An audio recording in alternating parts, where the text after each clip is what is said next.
And a very good evening and welcome to my Sunday preview of the Market Rasen card on Sunday, where we've got 8 races, a couple of really interesting, 2 or 3 really interesting handicaps in the middle of the card, a couple of novice hurdles and a juvenile as well to keep us happy. It's not a bad card. I realise that both Ripon and Newbury are going to be taking centre stage tomorrow, but that's fine with me. It's nice to get a few jumpers back again, and we've got a few cards this week that I will have time. I'm going to have more time now, so I'll be taking a bit more of an in-depth look at them, although I'll try and keep the videos to sort of 15-20 minutes and not bore you to tears with them. We'll crack on with tomorrow's card. 12 o'clock the first race, 2.5 mile novice hurdle, where I'd sort of made my mind up which one of the front pair I wanted to back at prices, and unfortunately they've made the one I want favourite. I was rather hoping they'd make Balagan favourite, simply because his form figures look a little bit better. He won over 2.5 at Uttoxeter and then up to 3 mile at the same track a couple of weeks later. Finished second. He only got beaten half a length that day. He stayed well as his breeding suggested he would. He's back to 2.5 and a bit. And again, I ought to say again before we crack on again, big distances added on again tomorrow at Market Rasen. At least sort of half a furlong and nearly as much as a furlong and a half, I think, on a couple of occasions. So again, although this is 2.5 mile, 2 miles, 4 furlongs and half a furlong, by the time they've added on, it's going to be well over 2.5 again. And it is important that, people sort of forget it is important. If you've got an extra 150 yards to travel, it can make all the difference in a race sometimes. The race at Lingfield last night, which was over 7.5 furlongs rather than 7 furlongs, and the horse that was in front at 7 furlongs ran out of petrol in that last half furlong because it was a sprinter. I think it's Spanish Star, I think it was called. If it had been a 7 furlong race, he'd have probably won. 7.5, the petrol's run out. So every yard sort of counts with these things. So bear that in mind tomorrow. Please bear that in mind. It's very important. Going back to the race, Balagan, as I say, he's got the better looking form figures, but that race that you talked to the last time was very, very, the form's poor on that. You have to say it's not great. He got beaten half a length, but there were some very moderate horses not far away from him. They were all in a line 2 out. There's about 4 or 5 in a line 2 out, and even horses that had jumped badly were still in there. It's not great form. And I thought that Ross Nager, if the wind up has done the trick, looked, and going up in trip, looked the more likely of the two.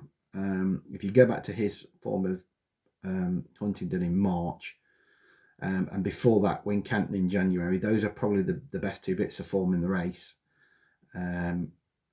But as I say, his 2 runs this season at Chelmsford over 10 furlong, which was clearly a bit of a warm-up, that was all right. And then it was a bit disappointing at Southwell. He finished 4th to Enemy Coast Ahead. I suppose that form looks all the better now because Enemy Coast Ahead won it. He's come out and won since. Medea d'Oro, who was second, came out and won a little race, and Albaracho's won again since. So you can argue, it looks better than did at the time, but I sort of expected a little bit better from Ross Nager that day. But I think the fact that he's had the wind up, if that works, I think he should be winning this, I think. Art Approval is the other one that's got some sort of a chance, according to the betting.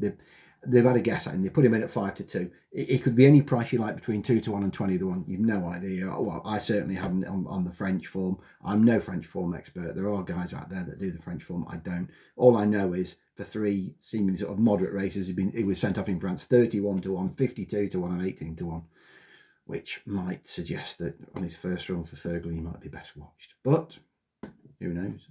Market might say otherwise. 12:30 is the juvenile hurdle, where Soldier on Parade is going to be a shortish favourite, I would think. I'll just get the betting up now. I would think it's between him and Bannister, I would guess, for favouritism. 8-11.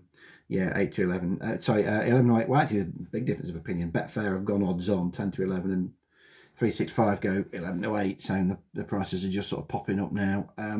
I didn't see an angle into this, I have to say. I know you've got the dead 8, so you've got an each way angle, and you've got a couple with no hope. But I didn't really like the Alan King horse very much, I have to say. He's got 2 in here, and King's Creek was the one that was shorter in the betting. I wasn't massively impressed with him first time out at Stratford. Party Potential was well behind Soldier on Parade here. First time up, I don't see he might get a bit nearer, but they looked a moderate bunching behind, and I think the market's probably got it about sewn up. So I don't think there's any particularly great value in the 12.30. Happy to leave that alone. And then the 105. It's 2 mile 7 is the official distance for it, but again, by the time you're done, it's going to be near a 3 mile 1. So you want something that stays here. This handicap hurdle. One or two moderately interesting ones in this, not least, I thought, Triopas of Fergal O'Brien's. This might be the time to catch Triopas after a break, after a wind up, good ground. Last time we saw Triopas, first run for Fergal O'Brien was last November, when he went off a 3-1 chance for a similar sort of contest to this, and he was well held, got beat 20 lengths, but that was on heavy ground. And I don't think he wants heavy. He's fine with, good to soft. That's not a problem. But I don't think he wants heavy ground. He's had a wind operation since then, had a break. Marking 95 looks plenty low enough on the best of his form. He often travels well. I think he's probably the one to beat here. I'm surprised at Highgate Hill being as short as he is at 15.08. I get that on some of his novice and maiden hurdle form, he looks well treated, but I find the more I go into Ollie Murphy's yard, the more I look at the yard, the harder I find it to read. I find him a very, very hard yard to read. That first day of the season and the second day, they had 5 winners for it. You saw the one at Utox, and you're thinking, well, Ollie's also all right. And then they barely had a winner after that for about a month. And I find them so hard to read. There's a couple of others that's worth a small mention here. I still think there's more to come from a new Siege. He's only had a handful of outings. It wasn't great at Southwell. He was well held when he fell 2 out. But I do like Nigel Hawke as a trainer, and I get the feeling there's, on a couple of his novice hurdle runs at Taunton and Doncaster last year, he shaped nicely those 2 runs. There's more to come from him. And getting Oscar as well is starting to come down to a very reasonable mark. He was a course and distance winner here last August on good ground for Peter Bowen. That was off a mark of 101. He's off 100 tomorrow. He's a pound lower. That's because he's been stuffed 83 lengths, 30 lengths and 36 lengths in 3 runs this season, and he's fallen £5 with those 3. Arguably should have fallen more. But like so many of Peter Bowen's, he's just taking time to come to himself. I think he's about to start having a few more winners. I said at the beginning of July when the season came back, and I think Peter won't start having his winners till late August, early September, and they're starting to run to form a bit more now, whereas his run to form figure's been about 20% almost since the beginning of the season. He's now up to sort of half of them running all right and running to form, and they're trying a visor for the first time on Get an Oscar tomorrow, swap of headgear, and that might do the trick with him. He's worth a look. It'll be a big price, but I think Triopas is the one that I'd want to be with, that 105. Then on to the first of the 2 really good contests. We've got the 140, 0 to 130 handicap hurdle, where I would guess that, again, I'll get the betting up, I'm guessing that they're going to be putting Brandon Castle in. Probably is one of the favourites after victory here last time out. Let's have a look at the betting. He's actually put in this, joint favourite, second favourite, third favourite, depending on which sort of market you're looking at. But he is the class act of this field, and although it was interesting to hear Bryony last time say that really he's better left-handed, he sort of adjusts himself at the hurdles at market rate, and he wants to go out a little bit to his left, but it didn't stop him last time. He beat Fubar an easy 4 lengths, really. I thought he never, all the way up the home straight, I don't think he ever looked in danger of defeat. And he finds a bit more at the end of his races now as well. He's not just a one-trick pony of, him going off in front and burning the rest off. He actually keeps a little bit back for himself now for the end of the race. He's up £7, which means he's obviously got more to do. But he's clearly in good heart, he's clearly in good form, and he, as I say, he's probably the class act in this field. Get Back is the other one that's one of the shorter ones. Now, The interesting thing I think with Get Back is they learned how to ride him at Uttoxeter last time, and that is just to really hold on to him until the last possible minute. And the time before, he travelled like the best horse. Again, that was back at Uttoxeter when he got beat by Spreda Baileys. He travelled like the best horse, but he hit the front two out, and he was cooked. As soon as he got there, the ears went back and he started idling. So they've got to hold on to him late. Is the key to get back. And I've been trying to find out today from Market Rasen where they're going to sight the last hurdle, because that's going to be a bit of a key. Sometimes it's a bit more forward and they've got, under a furlong until they get home. Sometimes it's way back and you've got over a furlong. Now, if that last hurdle is back, they really are going to have to hold on to get back, because it's a fair run from home, that, and it'll give him plenty of time to have a think about what he's doing. And I'm not sure how to play him yet. I think, he'll travel as well as anything. That I'm sure, and he's going to get a nice toe into the race here. But if he's short coming to the last, if he's a short price, I think I'll be hitting the pink button at that point, especially if it's, something like Brandon Castle, who we know will dig and he will find, that's up against him. So I think that's, it's an interesting one, get back. There's clearly more to come with him, but, I still keep thinking someone like Newton Abbott will suit him better, where 6 strides from the last and you're home. He's got time to think about things tomorrow, and that's the worry, I think, for me. Hats off to Larry down the bottom. Mick Shannon, very well handicapped. If you want to go on the old flat mark to hurdles mark, he's been running perfectly solidly on the flat over sort of 9-10 furlongs, running to a mark in the high 80s, and he's off 110 tomorrow, which makes him look extremely well treated. You feel he'll probably get involved, and he'll appreciate a decent pace up front as well. I didn't really see a lot of the outsiders that I particularly liked. Innocent Touch travelled all right to a point at Stratford, but he gave up a bit quick for me from 2 out. I thought he was going to get involved at one stage, but he made a bit of a mistake 2 out, and that was it. I know they were easy on him after that. Richard Johnson let him come home in his own time. He's got Brian Hughes on board tomorrow as well. I may get lured in again one more time by Innocent Touch if he keeps drifting. He's 20 to 1 on the early shows. If he goes to even bigger than that, then he is on a good mark off 130, of that there's no doubt. And again, like Brandon Castle, he's a class act, but it's just a bit worrying how quickly he gave up at Stratford. I wanted him to sort of see him dig in a bit more and finish his race off a bit better. We'll see. Good 3 mile handicap chase then, 0 to 145 at 2:15. Some good sorts in here that you know and love. Step Back, Mark Bradstock, 365 winner, what, 3 years ago now would it be? Yeah, 3 years ago now, my word. Potterman, top of the Cotswolds, who's well in off 136 on bits and pieces of his form. Boda Brise, who will stay every yard of this. Ready and able for John Jones. El Presente is favourite for this off the back of his handicap chase winner. I know he hammered Vice at Virtue here back in July.